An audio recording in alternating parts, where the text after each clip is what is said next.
നമസ്കാരം and welcome to another episode of life unedited. എൻ്റെ ലൈഫിലെ ഏറ്റവും പുതിയ വിശേഷം നിങ്ങൾ അറിഞ്ഞിട്ടുണ്ടാവും. ഏറ്റവും പുതിയ പുസ്തകം പുറത്തിറങ്ങിയിട്ടുണ്ട്. 4ാമത്തെ പുസ്തകമാണ്. സന്തോഷത്തിൻ്റെ സമവാക്യങ്ങൾ എന്നാണ് പുസ്തകത്തിൻ്റെ പേര്. ഈ പുസ്തകം ഒരു സെൽഫ് ഹെൽപ്പ് കാറ്റഗറിയിൽ വരുന്നൊരു പുസ്തകമാണ്. നമുക്ക് വായിക്കാനും നമ്മളെക്കുറിച്ചുള്ള ചില കാര്യങ്ങൾ റിഫ്ലക്റ്റ് ചെയ്യാനും ഹെൽപ്പ് ചെയ്യുന്ന ഒരു പുസ്തകമാണ്.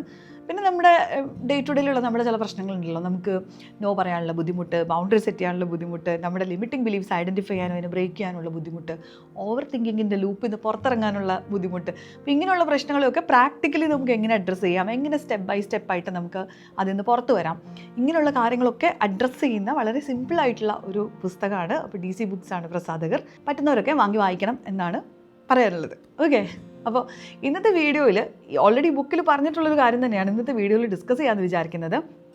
ഇത് മുന്നേയും ഞാൻ ഈ പ്ലാറ്റ്ഫോമിൽ പല തരത്തിൽ നമ്മൾ പറഞ്ഞു പോയിട്ടുള്ളൊരു വിഷയമാണ്. പക്ഷേ ഒരുപാട് പേര് ഫേസ് ചെയ്യുന്ന ഒരു പ്രശ്നമായതുകൊണ്ടും ഇതൊത്തിരി പേർക്ക് ഹെൽപ്ഫുൾ ആവും എന്നുള്ളത് കൊണ്ടും ഇത് കുറച്ചുകൂടെ വിശദമായിട്ട് ഈ ഒരു വീഡിയോയിൽ ഉൾപ്പെടുത്താമെന്ന് വിചാരിച്ചു. It's about managing our emotions. എല്ലാവരും ഇൻബോക്സിൽ വന്നിട്ടൊക്കെ ആണെങ്കിലും എപ്പോഴും പരാതി പറയുന്നൊരു കാര്യമാണ്, ഞാൻ ഭയങ്കര സെൻസിറ്റീവാണ്, എനിക്ക് എൻ്റെ ഇമോഷൻസ് കൺട്രോൾ ചെയ്യാൻ പറ്റുന്നില്ല. ദേഷ്യം ആയിക്കോട്ടെ, സങ്കടം ആയിക്കോട്ടെ, പേടി ആയിക്കോട്ടെ, ഇങ്ങനെയുള്ള നമ്മുടെ സർവൈവൽ ഇമോഷൻസ് ഒക്കെ ഉണ്ടല്ലോ, അതിങ്ങനെ വന്ന് പോകുന്ന സമയത്ത് എനിക്ക് ആകെ കയ്യിൽ നിൽക്കുന്നില്ല. അതിൻ്റെ റിലേഷൻഷിപ്പിനെ എഫക്റ്റ് ചെയ്യുന്നു, പേരൻറ്റിങ്ങിനെ എഫക്റ്റ് ചെയ്യുന്നു, സോഷ്യൽ റിലേഷൻസിനെ എഫക്റ്റ് ചെയ്യുന്നു എന്നൊക്കെ പറഞ്ഞിട്ട് ഒരുപാട് പേര് പറയാറുണ്ട്. അപ്പോൾ നമുക്ക് വളരെ പ്രാക്ടിക്കലായിട്ട് നമ്മുടെ ഇമോഷൻസിനെ എങ്ങനെ മനസ്സിലാക്കാം, എങ്ങനെ അഡ്രസ്സ് ചെയ്യാം എന്നുള്ള കാര്യങ്ങളെക്കുറിച്ചാണ് നമ്മൾ ഇന്നത്തെ വീഡിയോയിൽ സംസാരിക്കാൻ പോകുന്നത്. So once again welcome to life unedited. എന്താണ് actually emotions? Energy in motion എന്ന് വേണമെങ്കിൽ പറയാം. ആക്ച്വലി ഇതൊരു കമ്മ്യൂണിക്കേഷനാണ്. നമ്മുടെ ശരീരം അല്ലെങ്കിൽ നമ്മുടെ ബ്രെയിൻ നമ്മളോട് തന്നെ കമ്മ്യൂണിക്കേറ്റ് ചെയ്യുന്ന ഒരു രീതിയാണ് ഇമോഷൻസ് എന്ന് പറയുന്നത്. അവിടെ ഒരു പ്രശ്നം നടന്നിട്ടുണ്ട്, അല്ലെങ്കിൽ ഇവിടെ നമുക്ക് മോട്ടിവേഷൻ കിട്ടുന്നൊരു കാര്യം സംഭവിച്ചിട്ടുണ്ട്, സന്തോഷത്തിനുള്ളൊരു വകുപ്പ് ഇവിടെ ഉണ്ട്, പേടിക്കേണ്ട ഒരു കാര്യം അവിടെ ഉണ്ട്, നമ്മുടെ ബൗണ്ടറി ഒരാൾ വയലേറ്റ് ചെയ്തു, ദേഷ്യപ്പെടണം, അലേർട്ടായിട്ടിരിക്കണം. ഇങ്ങനെ പല തരത്തിൽ നമ്മളോട് നമ്മുടെ ശരീരം കമ്മ്യൂണിക്കേറ്റ് ചെയ്യുന്നതാണ് ഇമോഷൻസ്. അതുകൊണ്ട് തന്നെ ഇമോഷൻസ് എന്ന് പറയുമ്പോഴത്തേക്കും ഭയങ്കര ഇമോഷണലാണ് എന്ന് പറഞ്ഞിട്ട് നമ്മൾ അതിനെ അങ്ങോട്ട് മാറ്റി വെക്കേണ്ട, അല്ലെങ്കിൽ ക്യാൻസൽ ചെയ്ത് കളയണ്ട, അല്ലെങ്കിൽ അഡ്രസ്സ് ചെയ്യാതിരിക്കേണ്ട ഒരു കാര്യമല്ല. ഇമോഷൻസ് നമ്മുടെ ശരീരത്തിൻ്റെ ഏറ്റവും ബ്യൂട്ടിഫുൾ ആയിട്ടുള്ളൊരു വേ ആണ്. അതിൻ്റെ നീഡ്സ് അല്ലെങ്കിൽ നമ്മളോട് ഒരുപാട് കാര്യങ്ങൾ കമ്മ്യൂണിക്കേറ്റ് ചെയ്യുന്നതാണ് ഇമോഷൻസ്. പക്ഷേ ഇതെവിടെയാണ് പലപ്പോഴും പ്രശ്നമാകുന്നത് എന്ന് വെച്ച് കഴിഞ്ഞാൽ, നമ്മുടെ സർവൈവൽ ഇമോഷൻസ് എന്ന് പറയുന്ന ചില ഇമോഷൻസ് ഉണ്ടല്ലോ, ദേഷ്യം അല്ലെങ്കിൽ പേടി, സങ്കടം, ഇങ്ങനെയൊക്കെ ഉള്ള ചില ഇമോഷൻസ് വന്നു കഴിയുന്ന സമയത്ത് നമുക്കിത് മാനേജ് ചെയ്യാൻ പറ്റാതെ വരികയും അതിൻ്റെ ഈ പുറന്തള്ളലുണ്ടല്ലോ, ഇത് മറ്റുള്ളവർക്കും നമുക്ക് തന്നെയും ഉപദ്രവമാവുന്ന തരത്തിലൊക്കെ വരുന്ന സമയത്താണ് നമ്മൾ പൊതുവേ പറയാറുള്ളത് നമ്മൾ കുറച്ച് സെൻസിറ്റീവാണ്, നമുക്ക് ഇമോഷൻസ് മാനേജ് ചെയ്യാൻ പറ്റുന്നില്ല എന്നൊക്കെ. ഇമോഷൻസിനെ മാനേജ് ചെയ്യാൻ എന്നിട്ട് പലരും ചെയ്യുന്നത് എന്താ, ഇതിനെ കണ്ടില്ല എന്ന് നടിക്കും, ഇതിന്ന് ഒളിച്ചോടും, അല്ലെങ്കിൽ ഡിസ്ട്രാക്ട് ചെയ്യും, അല്ലെങ്കിൽ ഇതിങ്ങനെ സപ്രസ് ചെയ്ത് വെക്കും. ഇതൊന്നുമല്ല ഹെൽത്തി ആയിട്ടുള്ള രീതി. നമ്മുടെ ഇമോഷൻസിനെ നമ്മൾ തീർച്ചയായിട്ടും അഡ്രസ്സ് ചെയ്യേണ്ടതുണ്ട്.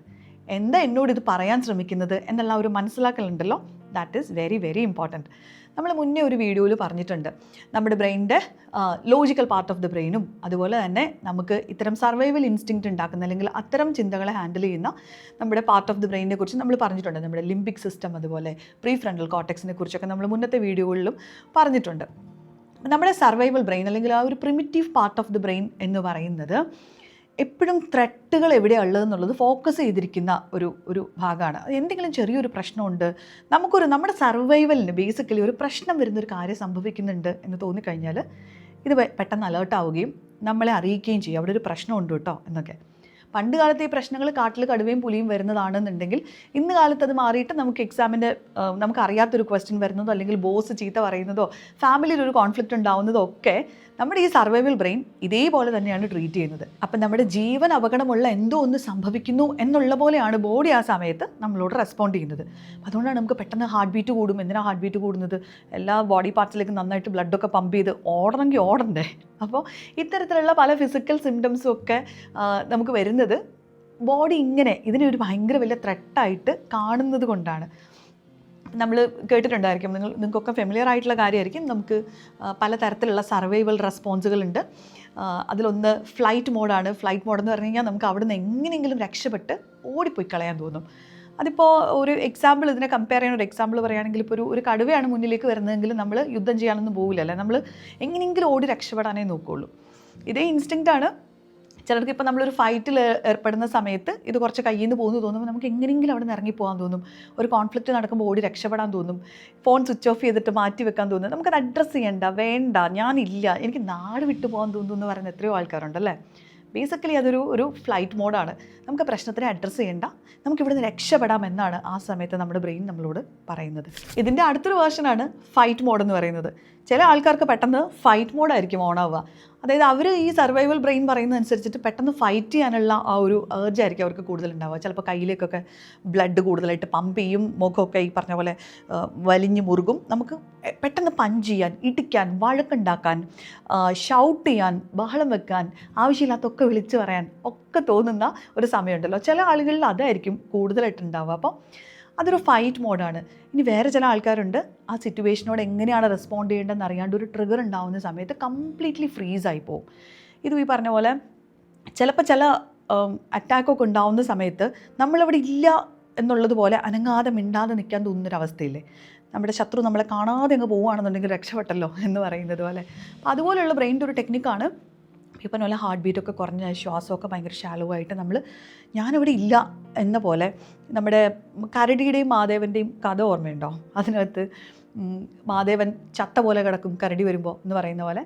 അപ്പോൾ ഈ പറഞ്ഞ പോലെ നമുക്ക് മൊത്തത്തിൽ ഫ്രീസ് ആവുന്ന, നമ്പാവുന്ന ഒരവസ്ഥയൊക്കെ ഉണ്ടാവും. അത് ആ സിറ്റുവേഷൻ്റെ ഇൻറ്റൻസിറ്റി അനുസരിച്ച് ഇത് ഏറിയും കുറഞ്ഞൊക്കെ ഇരിക്കാം. നമ്മുടെ ബേസിക് സർവൈവൽ റെസ്പോൺസ് പലരുടെയും പലതായിരിക്കും. എങ്കിലും സിറ്റുവേഷൻ അനുസരിച്ചിട്ടും ആളുകൾക്കനുസരിച്ചിട്ടും ഒക്കെ ഇത് മാറാനുള്ള സാധ്യതയുണ്ട്. എനിക്ക് മോസ്റ്റ് ഓഫ് ദ ടൈം ഈ പറഞ്ഞ പോലെ പെട്ടെന്ന് ഈ കിളി പോയ പോലെ ഇപ്പോൾ എനിക്ക് എങ്ങനെ റെസ്പോണ്ട് ചെയ്യണമെന്ന് അറിയാണ്ട് ഞാൻ ഫ്രീസ് ആവാറുണ്ട്. പക്ഷെ ചില സമയങ്ങളിൽ എനിക്ക് എങ്ങനെയെങ്കിലും അവിടെ നിന്ന് എസ്കേപ്പ് ആയാൽ മതി, ലൈക്ക് ഈ പറഞ്ഞ പോലെ ഒരു ഫ്ലൈറ്റ് മോഡായിരിക്കും. എന്നാൽ ചില സിറ്റുവേഷനിൽ നമുക്ക് പെട്ടെന്ന് ഫൈറ്റ് ചെയ്യാൻ തോന്നും. നമുക്ക് വല്ലതൊക്കെ വിളിച്ച് പറയാനോ അല്ലെങ്കിൽ മൂക്കിടിച്ച് വർത്താനോ ഒക്കെ തോന്നുന്ന ചില സിറ്റുവേഷൻസ് ഉണ്ടല്ലോ. അപ്പോൾ ഈ പറഞ്ഞ പോലെ ഈ തോന്നുന്നതൊക്കെ ചെയ്യാതെ നമ്മുടെ ഇമോഷൻസിനെ റെഗുലേറ്റ് ചെയ്ത് ആ സമയത്ത് ആവശ്യമുള്ള റെസ്പോൺസ് കൊടുക്കാൻ പഠിക്കുക എന്ന് പറയുന്നതാണ് ഏറ്റവും ക്രൂഷ്യലായിട്ടുള്ളൊരു കാര്യം. അപ്പം നമ്മുടെ സർവൈവൽ ബ്രെയിൻ നമ്മളോട് പറയുന്ന കാര്യമാണ് ഈ പറഞ്ഞ ഫ്ലൈറ്റ് മോഡോ, ഫൈറ്റ് മോഡോ, ഫ്രീസ് മോഡോ ഒക്കെ ഇതിലൊക്കെ ആക്ട് ചെയ്യൂ അല്ലെങ്കിൽ ഇങ്ങനെ ചെയ്യൂ എന്നുള്ളത് അപ്പോഴത്തെ പെട്ടെന്നുണ്ടാവുന്നൊരു ഇൻസ്റ്റിങ്ക്റ്റാണ്. പക്ഷെ അത് എപ്പോഴും റൈറ്റ് ആയിക്കൊള്ളുന്നില്ല. അപ്പോൾ ഈ സർവൈവൽ ബ്രെയിനിൻ്റെ അടുത്തുനിന്ന് നമുക്ക് പതുക്കെ കൺട്രോൾ തിരിച്ചു പിടിക്കണം. നമ്മുടെ logical part of the brain അല്ലെങ്കിൽ പ്രീ ഫ്രണ്ടൽ കോർട്ടെക്സ് എന്ന് പറയുന്ന നമ്മളെ മനുഷ്യരെ എങ്ങനെ മനുഷ്യരാക്കി നിർത്തുന്ന ആ ഒരു ഈ എല്ലാം കൃത്യമായിട്ട് ആലോചിച്ച് പ്ലാൻ ചെയ്ത് പ്രോസസ്സ് ചെയ്യാൻ എബിലിറ്റിയുള്ള ആ ഒരു ബ്രെയിൻ.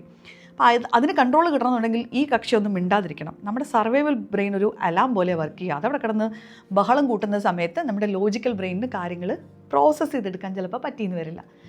അപ്പോൾ ഇതിനുള്ളൊരു ബ്രിഡ്ജ് ഉണ്ടാക്കി കൊടുക്കുക എന്നുള്ളത് ഭയങ്കര ഇമ്പോർട്ടൻ്റാണ്. ഒരു പ്രശ്നം ഉണ്ടായാൽ ഉടനെ പെട്ടെന്ന് കയറി റിയാക്ട് ചെയ്യുന്നതിന് തൊട്ട് മുന്നേ ഒരു ഗ്യാപ്പ് എടുക്കണം, ഒരു പോസ് എടുക്കണം എന്നൊക്കെ നമ്മൾ പലപ്പോഴും പറയാറില്ലേ. അതെന്തിനാ? നമ്മുടെ ഈ ലോജിക്കൽ ബ്രെയിനിന് തിരിച്ച് കൺട്രോൾ എടുക്കാൻ നമ്മൾ കൊടുക്കുന്നൊരു സമയമാണ്. അതിന് നമുക്ക് ചെയ്യാൻ പറ്റുന്ന ഏറ്റവും ബ്യൂട്ടിഫുൾ ആയിട്ടുള്ളൊരു കാര്യം ഡീപ്പ് ബ്രീത്ത് ചെയ്യുക എന്നുള്ളതാണ്. ഡീപ്പ് ബ്രീത്ത് ചെയ്യുമ്പോൾ അത് ആക്ച്വലി നമ്മുടെ നെർവസ് സിസ്റ്റത്തിനോട് കമ്മ്യൂണിക്കേറ്റ് ചെയ്യാണ്. ഇറ്റ്സ് ഓക്കെ ടു റിലാക്സ്, ഇവിടെ വേറെ അപകടങ്ങളൊന്നുമില്ല, നിങ്ങൾ സേഫ് ആണ് എന്നുള്ളത് നമ്മുടെ ബോഡിയോട് നമ്മൾ തന്നെ കമ്മ്യൂണിക്കേറ്റ് ചെയ്യാണ് ഡീപ്പ് ബ്രീത്ത് എടുത്തുകൊണ്ട്. അങ്ങനെ കുറേ ഗ്രൗണ്ടിങ് ടെക്നിക്സ് ഉണ്ട്. നമ്മൾ ചുറ്റുമുള്ള കുറച്ചൊരു 5 ഒബ്ജക്ട്സിൻ്റെ പേര് പറയുക. അതുപോലെ നമുക്ക് കേൾക്കാൻ പറ്റുന്ന ശബ്ദങ്ങൾ, ഒരു 3-4 ശബ്ദങ്ങൾ എന്താണെന്നുള്ളത് ഐഡൻറ്റിഫൈ ചെയ്യുക. ടച്ച് ചെയ്യാൻ പറ്റുന്ന 2-3 ഒബ്ജക്ട്സ് ടച്ച് ചെയ്യുക. എന്തൊക്കെ സ്മെല്ലാണ് ഇവിടെ ഉള്ളതെന്ന് നോക്കുക. നാവിൽ എന്തെങ്കിലും ടേസ്റ്റ് ഫീൽ ചെയ്യുന്നുണ്ടോ എന്ന് നോക്കുക. അല്ലെന്നുണ്ടെങ്കിൽ എന്തെങ്കിലും ടേസ്റ്റ് ചെയ്യാൻ ട്രൈ ചെയ്യുക. ഇതൊക്കെ ആക്ച്വലി നമ്മളെ ഫുള്ളി പ്രസൻറ്റ് മൊമെൻറ്റിലേക്ക് കൊണ്ടുവരുന്ന ചില ആക്ടിവിറ്റീസാണ്. ഇങ്ങനെയുള്ള കുറേ ഗ്രൗണ്ടിങ് ടെക്നിക്സ് ഉണ്ട്. ഈ വീഡിയോ കണ്ടു കഴിയുന്ന സമയത്ത് എൻ്റെ ഇൻസ്റ്റഗ്രാമിൽ മെസ്സേജ് അയക്കുകയാണെങ്കിൽ ഐ വിൽ സെൻഡ് യു ഈ പറഞ്ഞ പോലത്തെ കുറച്ച് ഗ്രൗണ്ടിങ് ടെക്നിക്സിൻ്റെ ഒരു സെറ്റ് ഞാൻ ഉണ്ടാക്കി വെച്ചിട്ടുണ്ട്. അത് വേണമെന്നുണ്ടെങ്കിൽ ഞാൻ ഷെയർ ചെയ്ത് തരാം. അപ്പോൾ ഇൻസ്റ്റഗ്രാമിൽ കോൺടാക്ട് ചെയ്താൽ മതി. ഓക്കെ, അപ്പോൾ പറഞ്ഞു വന്നത് നമുക്കിങ്ങനെ നമ്മുടെ ബോഡീനെ ഗ്രൗണ്ട് ചെയ്യിപ്പിക്കാനുള്ള കുറേ ടെക്നിക്സ് ഉണ്ട്. ഇതൊക്കെയാണ് ഇൻസ്റ്റൻ്റായിട്ട് നമുക്ക് ചെയ്യാൻ പറ്റുന്ന കാര്യം. നമ്മുടെ കാല് നമ്മൾ നിൽക്കുന്ന തറയിൽ ഉറപ്പിച്ച് ചവിട്ടുക. ഫേമാണ്, എല്ലാം ഓക്കെ ആണ് എന്നുള്ളത് നമുക്ക് നമ്മളെ തന്നെ വിശ്വസിപ്പിക്കാനുള്ള ചില മാർഗ്ഗങ്ങളൊക്കെയാണ്. അപ്പോൾ ഇമോഷൻസ് വന്നിങ്ങനെ ഓവർഫ്ലോ ചെയ്യുന്നു, പ്രതികരണം നമ്മുടെ കയ്യിൽ നിന്ന് പോകുമെന്ന് തോന്നുന്ന സമയത്ത് നമ്മുടെ ബോഡിക്ക് സേഫായിട്ട് ഫീൽ ചെയ്യിപ്പിക്കാനുള്ള ഗ്രൗണ്ടിങ് എന്തെങ്കിലും ഇതുപോലെ ചെയ്യുക എന്നുള്ളതാണ് നമുക്ക് ചെയ്യാൻ പറ്റുന്ന ഒരു കാര്യം. അതുപോലെ ഇമ്മീഡിയറ്റ് ആയിട്ട് നമ്മൾ ചെയ്യാൻ പഠിക്കേണ്ട ഒരു കാര്യം നമ്മുടെ ഇമോഷനെ നെയിം ചെയ്യുക എന്നുള്ളതാണ്. എന്താണ് ഈ ഒരു ഇമോഷൻ്റെ പേര്, എനിക്കിപ്പോൾ എന്താ ഫീൽ ചെയ്യുന്നതെന്നുള്ളത്. ബിക്കോസ് ആ ഒരു കാര്യം ആലോചിച്ചെടുക്കുക എന്ന് പറയുമ്പോൾ തന്നെ നമ്മുടെ ലോജിക്കൽ ബ്രെയിനിന് നമ്മൾ പതുക്കെ കൺട്രോൾ കൊടുക്കുന്ന ഒരു പ്രോസസ്സാണ്. And also it will give കുറച്ചൊരു സമയം കിട്ടുകയാണല്ലോ എന്താണെന്നുള്ളതൊന്ന് പ്രോസസ്സ് ചെയ്യാൻ. മാത്രമല്ല നമ്മുടെ ബ്രെയിനിന് നല്ല ക്ലാരിറ്റി കൊടുക്കും എനിക്ക് എന്താണ് ഇപ്പോൾ ഫീൽ ചെയ്യുന്നത്. അതും നമ്മളിപ്പോൾ പറയുന്ന പോലെ നമ്മളൊരു 5-6 പേര് ഇപ്പോൾ സന്തോഷം, സങ്കടം, ദേഷ്യം, സർപ്രൈസ് എന്നൊക്കെ പറയുന്നതിനൊക്കെ അപ്പുറത്തേക്ക് നമ്മൾ കുറച്ച് ഇമോഷണൽ വൊക്കാബുലറി ഉണ്ടാക്കി വെക്കുന്നതും നല്ലതായിരിക്കും കേട്ടോ. There is something called wheel of emotions. അത് ഇപ്പം നിങ്ങൾക്ക് സെർച്ച് ചെയ്ത് കഴിഞ്ഞാൽ പല ഫോമിൽ കിട്ടും. നമ്മുടെ കുറേ ഇമോഷൻസിനെ നെയിം ചെയ്യുന്ന ഒരു വീല്. അപ്പോൾ അതിനകത്ത് കുറേ ഇമോഷൻസിൻ്റെ പേരുണ്ട്. അപ്പോൾ നമുക്ക് എന്ത് ഇമോഷനാണ് ഫീൽ ചെയ്യുന്നത് എന്നുള്ളത്, എക്സാക്ട്ലി എന്താ ഫീൽ ചെയ്യുന്നത് എന്നുള്ളത് അതിൻ്റെ പേരെടുത്ത് പറയാൻ ശ്രമിക്കുന്നത് നമുക്ക് ആ സിറ്റുവേഷനിൽ ഭയങ്കര കൺട്രോൾ തരുന്നൊരു കാര്യമാണ്. എനിക്ക് നല്ല ദേഷ്യം വരുന്നുണ്ട് എന്നുള്ള വണ്ണം, അല്ലെങ്കിൽ ഇപ്പോൾ ഇയാൾ ഇങ്ങനെ പറഞ്ഞതിൽ എനിക്ക് നല്ല ഫ്രസ്ട്രേഷൻ ഉണ്ട്. അത്തരത്തിൽ ഡീപ്പായിട്ട് എന്താണ് ഫീൽ ചെയ്യുന്നത് എന്നുള്ളത് ആ ഇമോഷൻ്റെ പേരെടുത്ത് പറയുക എന്നുള്ളത് ആ സിറ്റുവേഷൻ്റെ മേലെ, ആ ഇമോഷൻ്റെ മേലെ നിങ്ങളുടെ ബ്രെയിനിന് കൺട്രോൾ കൊടുക്കുന്ന ഒരു പരിപാടിയാണ്. അപ്പോൾ ഓൾവേസ് ആ ഒരു ഇമോഷനെ കൂടെ ഗോ ത്രൂ ചെയ്യുമ്പോൾ എന്താണ് എനിക്ക് ഫീൽ ചെയ്തുകൊണ്ടിരിക്കുന്നത് എന്നുള്ളത് പറയാൻ ശ്രമിക്കുക. അപ്പോൾ ഇതെന്താണെന്ന് വെച്ച് കഴിഞ്ഞാൽ നമ്മൾ ആ ഇമോഷനല്ല, നമ്മൾ എക്സ്പീരിയൻസ് ചെയ്യുന്നൊരു കാര്യം മാത്രമാണ് ഇമോഷൻ എന്നുള്ളൊരു വേർതിരിവും നമുക്ക് ഉണ്ടാവും ആ സമയത്ത്. ഞാൻ സങ്കടത്തിലാണ് എന്നുള്ളതിനപ്പുറത്തേക്ക് എനിക്ക് ഇപ്പോൾ സങ്കടം എന്ന് പറയുന്ന ഒരു ഇമോഷൻ ഫീൽ ചെയ്യുന്നുണ്ട് അല്ലേ. ഇറ്റ് ഡസൻ മീൻ ഞാനെന്ന് പറയുന്ന ആൾ മൊത്തമേ സങ്കടമല്ല. അത് നമ്മുടെ ബ്രെയിനിന് ഫീൽ ചെയ്യുന്ന ടെമ്പററി ആയിട്ടുള്ളൊരു ഇമോഷൻ മാത്രമാണ്. അങ്ങനെ നമുക്കിതിനെ ഒന്ന് സെപ്പറേറ്റ് ആയിട്ട് കാണാനും പറ്റും ഇമോഷൻസിനെ നെയിം ചെയ്യുന്നതിലൂടെ. എന്തുകൊണ്ടാണ് നമുക്കിപ്പോൾ ഈ ഇമോഷൻ ഉണ്ടായത് എന്നുള്ളത്, അല്ലെങ്കിൽ ആക്ച്വലി നമ്മുടെ ട്രിഗർ എന്തായിരുന്നു എന്നുള്ളത് ചിന്തിക്കുന്നത്, അല്ലെങ്കിൽ അത് എഴുതുന്നത്, ആരോടെങ്കിലും പറയുന്നത് ഒക്കെ നല്ല ക്ലാരിറ്റി തരുന്ന കാര്യങ്ങളാണ്. ഇപ്പോൾ ഉദാഹരണത്തിന് നമുക്ക് ചില സമയത്ത് ഒരാളുടെ ഒരു ആക്ഷൻ കാണുമ്പോഴായിരിക്കും നമുക്ക് ട്രിഗർ ഉണ്ടാവുന്നത്. ഒരാളൊരു നമ്മുടെ ബൗണ്ടറി വയലേറ്റ് ചെയ്യുന്ന ഒരു കാര്യം ചെയ്യുന്നു, അത് ചെയ്യുന്ന സമയത്തായിരിക്കും നമുക്കത് ഭയങ്കര ട്രിഗറിങ് ആയിട്ട് ഫീൽ ചെയ്യുന്നത്. ചില സമയത്ത് ആരും ഒന്നും ചെയ്യണ്ട, നമ്മൾ വെറുതെ ഇരുന്ന് ആലോചിച്ച് നമ്മുടെ ചിന്തകൾ പോയിട്ട് ഓരോന്ന് ട്രിഗർ ചെയ്യും. അങ്ങനെ തോന്നാറില്ലേ? വെറുതെ ഇരുന്ന് ആലോചിച്ച് കൂട്ടി ആ ചിന്ത പോയിട്ട് ഒരു പ്രശ്നം ഉണ്ടാക്കിയിട്ട് അത് സത്യമായേക്കുമോ എന്ന് വിചാരിച്ചിട്ട് നമുക്ക് ചില സമയത്ത് ട്രിഗർ വരും. വെറുതെ ഇരിക്കുമ്പോൾ പണ്ടത്തെ എന്തെങ്കിലും ഒരു കാര്യം ആലോചിച്ചിട്ട് പെട്ടെന്ന് നമുക്ക് ഇമോഷൻസ് ഉണ്ടായേക്കാം. അപ്പോൾ ആക്ച്വലി ഇവിടെ എന്താണ് ട്രിഗർ ചെയ്തത്, എന്താലോചിച്ചത് കൊണ്ടാണ് എൻ്റെ ബോഡിക്ക് ഇപ്പോൾ സേഫ് അല്ലാണ്ട് ഫീൽ ചെയ്തത്, എന്തോ ഒരു ത്രെട്ട് വരുന്നു എന്നുള്ളത് എനിക്ക് ഫീൽ ചെയ്തിട്ടുണ്ടല്ലോ. അപ്പോൾ എന്താലോചിച്ചിട്ടാണ്, അല്ലെങ്കിൽ എന്ത് സംഭവിച്ചിട്ടാണ് ഈ സംഭവം ഉണ്ടായപ്പോൾ എനിക്കെന്തിനാ ഇങ്ങനൊരു ഇമോഷൻ ഫീൽ ചെയ്തത് എന്നുള്ളതൊക്കെ നമ്മൾ തന്നെ ഒന്ന് ക്രോസ് ചെക്ക് ചെയ്യുന്നത് നമുക്ക് നല്ല ക്ലാരിറ്റി തരുന്നൊരു പരിപാടിയാണ്. ചില സമയത്ത് ഈ സംഭവിച്ച കാര്യം മാത്രമായിരിക്കില്ല, ഈ സംഭവിച്ച കാര്യത്തിന് ചുറ്റിയിട്ട് നമ്മളതിന് കൊടുക്കുന്ന കുറേ മീനിങ് ഉണ്ടായിരിക്കും. നമ്മുടെ കുറേ എക്സ്പീരിയൻസുകൾ, അതൊക്കെ വെച്ചിട്ടാണ് നമ്മളൊരു സിറ്റുവേഷന് മീനിങ് അറ്റാച്ച് ചെയ്യുന്നത് അല്ലേ. നമ്മളിപ്പം ഒട്ടും അബ്യൂസീവ് ആയിട്ടുള്ള ലാംഗ്വേജ് ഒന്നും കേട്ടിട്ടില്ല, അല്ലെങ്കിൽ അങ്ങനെയുള്ളൊരു സാഹചര്യത്തിലൊന്നും അല്ല ജീവിച്ചിട്ടുള്ളതെന്ന് വിചാരിക്കും. അങ്ങനെയുള്ള ഒരാൾക്ക് പെട്ടെന്ന് ഒരാൾ അബ്യൂസീവ് ആയിട്ടുള്ളൊരു ലാംഗ്വേജ് പറയുമ്പോൾ അത് ഭയങ്കര ഒഫൻസീവായിട്ട് ഫീൽ ചെയ്യും അല്ലേ. എങ്ങനെ അങ്ങനെ പറയാൻ തോന്നുന്നത്, എന്തൊരു വൃത്തികേടാണ് അവർ പറയുന്നതെന്ന് പറയും. എന്നാൽ വേറൊരു ജീവിത സാഹചര്യത്തിൽ ജീവിച്ച് ഇപ്പോൾ അബ്യൂസീവ് ആയിട്ടുള്ള ലാംഗ്വേജ് അങ്ങോട്ടും ഇങ്ങോട്ടും ഒക്കെ പറയുന്നത് വീടിനകത്ത് പോലും വലിയ പ്രശ്നമില്ലാത്ത തരത്തിൽ ജീവിച്ചിട്ടുള്ള ഒരാളെ സംബന്ധിച്ചിടത്തോളം അത് ചിലപ്പോൾ വളരെ സില്ലി ആയിട്ടായിരിക്കും തോന്നുക. അപ്പോൾ ശരിക്കും ആ ഒരു സിറ്റുവേഷന് മീനിങ് അറ്റാച്ച് ചെയ്യുന്നത് നമ്മളാണ് അല്ലേ. എന്ത് കാര്യം എടുത്താലും ഇത് ഏറെക്കുറെ ഇങ്ങനെയാണ്. അപ്പോൾ എന്തുകൊണ്ടാണ് എനിക്കത് ഇത്രയും ട്രിഗറിങ് ആയത്? ഇപ്പോൾ ഒരാളുടെ ഒരു ആക്ഷനോട് നമ്മൾ റിയാക്ട് ചെയ്യുന്ന രീതി ആക്ച്വലി അവരെക്കുറിച്ചല്ല പറയുന്നത്, കൂടുതലും നമ്മളെക്കുറിച്ചാണ് പറയുന്നത്.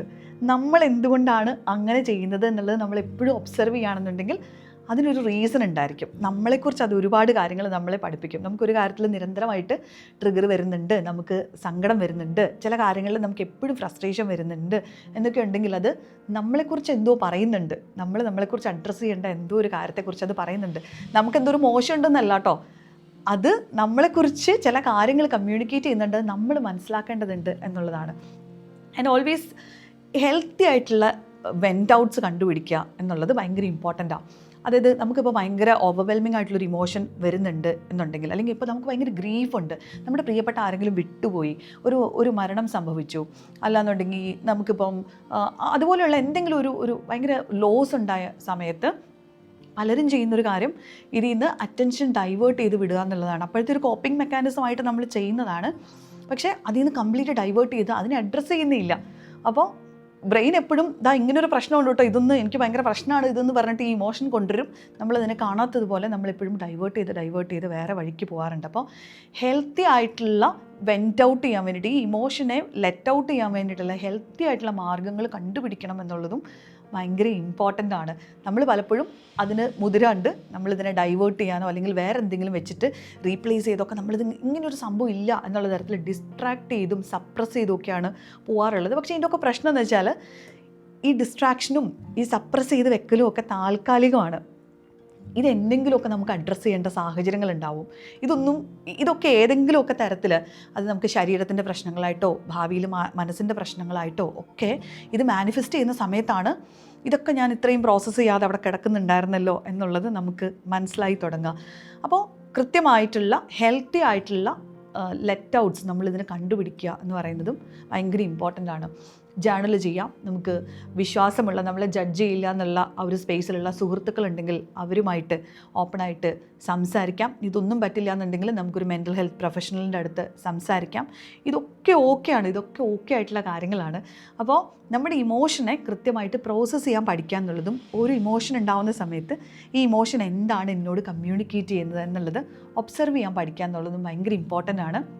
ആൻഡ് ഓൾസോ പൊതുവേ ഇമോഷൻസ് ഹാൻഡിൽ ചെയ്യാൻ കുറച്ച് ബുദ്ധിമുട്ടുണ്ടെന്ന് പറയുന്ന ആൾക്കാരുണ്ടല്ലോ, അത് ആക്ച്വലി നമ്മുടെ ഒരു കുറ്റമാണ്, പ്രശ്നമാണെന്ന് വിചാരിച്ചുകൊണ്ടിരിക്കരുത്.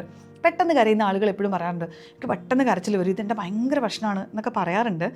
പക്ഷേ ഓവർവെൽമിംഗ് ആയിട്ടുള്ളൊരു ഇമോഷൻ വരുമ്പോൾ നിങ്ങളുടെ ബോഡി അത് റെഗുലേറ്റ് ചെയ്യാൻ ട്രൈ ചെയ്യുന്നതാണ്. ബോഡിയുടെ ഒരു കോപ്പിംഗ് മെക്കാനിസമാണ് കരച്ചിൽ വരിക എന്നുള്ളത്.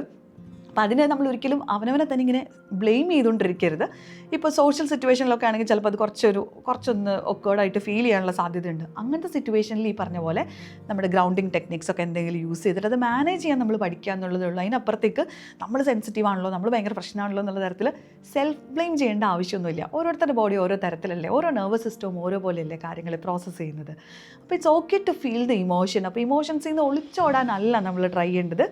ഇമോഷൻസിനെ നെയിം ചെയ്ത് എന്താണ് ഈ ഇമോഷൻ എന്നോട് പറയുന്നത്, എനിക്ക് സ്ഥിരമായിട്ട് വരുന്ന ട്രിഗറുകൾ എന്തൊക്കെയാണ്, ഇത്തരം കാര്യങ്ങളെ മനസ്സിലാക്കാനാണ് ശ്രമിക്കേണ്ടത്. അപ്പോൾ it's not about controlling your emotion, it's about regulating your emotion. അപ്പോൾ നമ്മൾ പെട്ടെന്ന് റിയാക്ട് ചെയ്യുക എന്നുള്ളൊരു സ്പേസിൽ നിന്ന് മാറിയിട്ട് നമ്മൾ കാര്യങ്ങളോട് റെസ്പോണ്ട് ചെയ്യുക എന്ന് പറയുന്ന ഒരു സ്റ്റേറ്റിലേക്ക് നമ്മൾ പതുക്കെ എത്തും. പെട്ടെന്ന് ട്രിഗറുകൾ ഉണ്ടായി പൊട്ടിത്തെറിച്ച് ദേഷ്യപ്പെട്ട് ആ ഒരു സ്പേസിൽ നിന്നൊക്കെ ഇതാണ് എൻ്റെ ട്രിഗറെന്നും ഇതാണ് എൻ്റെ സ്ഥിരം പാറ്റേണുകളെന്നും ഇതിൽ നിന്ന് എനിക്ക് എങ്ങനെ ഹെൽത്തി ആയിട്ട് മാറി എനിക്ക് ബെറ്ററായിട്ട് വർക്ക് ചെയ്യാൻ പറ്റും എന്നുള്ളതൊക്കെ നമുക്ക് പഠിക്കും. ഇനി നിങ്ങൾക്ക് ഇത് ഒറ്റയ്ക്കൊന്നും ചെയ്യാൻ പറ്റുന്നില്ല, ഇപ്പോഴും എൻ്റെ ഇമോഷൻസ് കയ്യിൽ നിൽക്കുന്നില്ല എന്നുണ്ടെങ്കിൽ ഡീപ്പറായിട്ട് അഡ്രസ്സ് ചെയ്യേണ്ട എന്തെങ്കിലും കാര്യങ്ങളുണ്ടാവും. അപ്പോൾ ഹെൽപ്പ് സീക്കാൻ ഒട്ടും മടി വിചാരിക്കേണ്ട. അതൊരു നാണക്കേടുള്ള കാര്യവുമല്ല. ചിലപ്പോൾ അണ്ടർലൈങ് ആയിട്ടുള്ള വളരെ ഡീപ്പായിട്ടുള്ള കാര്യങ്ങൾ നമ്മൾ അഡ്രസ്സ് ചെയ്യാതെ വിടുന്നത് കൊണ്ടായിരിക്കും നമ്മൾ ചിലപ്പോൾ ഭയങ്കര സെൻസിറ്റീവായിട്ട് പെരുമാറുന്നത്. And their can be biological reasons also. അപ്പോൾ അത്തരത്തിലുള്ള എന്തെങ്കിലും റീസൺസ് ഉണ്ടോ എന്നൊക്കെ അറിയാൻ വേണ്ടിയിട്ട് നമുക്ക് എപ്പോഴും ഒരു പ്രൊഫഷണലിൻ്റെ ഹെൽപ്പ് സീക്ക് ചെയ്യുന്നത് നല്ലതായിരിക്കും. റാദർ ദാൻ നമ്മൾ ഇങ്ങനെയാണെന്ന് പറഞ്ഞിട്ട് നമ്മൾ എന്തെങ്കിലും കൺക്ലൂഷനിലേക്ക് എത്തുന്നതിന് മുന്നേ അത് പ്രൊഫഷണൽ ഹെൽപ്പ് സീക്ക് ചെയ്യുന്നതും വളരെ നല്ലതായിരിക്കും. അപ്പോൾ വിത്ത് ദാറ്റ് നോട്ട് ഈ ഒരു വീഡിയോ വൈൻഡപ്പ് ചെയ്യുകയാണ്. അപ്പോൾ പറ്റുകയാണെന്നുണ്ടെങ്കിൽ ആദ്യം പറഞ്ഞതുപോലെ ഇത്തരത്തിലുള്ള കുറേ കാര്യങ്ങൾ ഞാൻ അഡ്രസ്സ് ചെയ്തിട്ടുള്ളൊരു പുസ്തകമാണ് ഇപ്പോൾ ഏറ്റവും ലേറ്റസ്റ്റ് ആയിട്ട് പുറത്തിറങ്ങിയിട്ടുള്ള പുസ്തകം. അപ്പോൾ പുസ്തകം വായിക്കൂ ആൻഡ് അഭിപ്രായം പറയൂ. Thank you so much.